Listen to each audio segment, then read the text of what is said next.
E o prazo para declarar o imposto de renda da pessoa física termina no próximo dia 30 de abril. Até agora, 970 mil gaúchos enviaram as declarações à Receita. Isso é apenas metade do total. E para esclarecer as dúvidas de quem ainda não acertou as contas com o Leão, nós recebemos a professora de Economia da Fevale, Lisiane Fonseca da Silva. Professora, boa noite. Obrigada pela presença. A dúvida básica é: quem deve declarar? Bom, tem vários perfis para fazer declaração, tá? Então, eu vou pegar os três, assim, que eu acho que são os mais frequentes.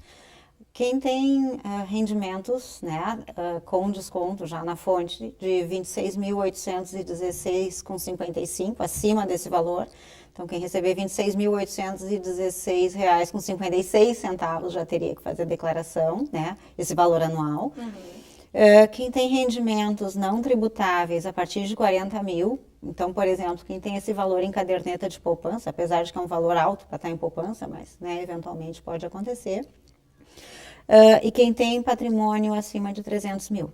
Então, tem outras categorias, né, que o site da Receita também elenca, mas essas eu acredito que seriam as mais frequentes da gente identificar. E quem se enquadra nesse perfil e vai perder esse prazo do dia 30 de abril ou simplesmente não declara, existe uma multa? Existe, tá? A multa está em torno de R$ 166 para o atraso da entrega, podendo chegar a até 20% do valor do imposto devido. Então, além do imposto, mais 20%, e aí tem as correções legais já previstas, né, em função dos períodos de atraso. E como que a pessoa deve fazer para declarar? A orientação é sempre procurar um contador se tem dúvidas para não cair na malha fina, ou ela mesma pode baixar o programa no site da Receita e fazer a declaração? É simples? Como que funciona? De um modo geral, tá, baixar o programa e fazer a declaração, né, pessoalmente, não é um problema, ela não é difícil. Até porque dentro da própria declaração tem, né, alguns linkzinhos ali que tu pode pedir Tem ajuda, tira algumas dúvidas, enfim. Agora, se a pessoa, de certa forma, se sente muito insegura, né, e tem uma série de dúvidas, o ideal é procurar, né, um profissional justamente para evitar o erro e cair na malha fina de forma desnecessária. O ideal também é reunir todos os documentos possíveis, a maioria, né? Sim, o quanto antes, né? Porque o que que acontece? Existem, às vezes, documentos que tu depende de terceiros, né? Eu vou pegar um exemplo. Muitos bancos encaminham para casa das pessoas, né, uma correspondência lá com a informação do ano para fazer a declaração. De rendimentos. Isso. Vamos imaginar, tá, que por alguma razão esse documento tenha sido extraviado. A maioria das pessoas vai ter acesso disso pelo site do banco, mas para ter acesso tem que ter uma senha e tem que estar usando, né, o sistema de internet no banco. Então, de certa maneira, quanto antes se organizar e juntar a documentação, melhor.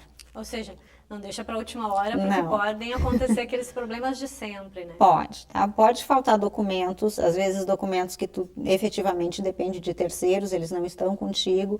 Então, por exemplo, quem recebe aluguéis de imóveis, né, vai precisar pedir para a imobiliária ou através do site da imobiliária, algumas já disponibilizam isso online, outras vão ter que pedir essa declaração para a imobiliária.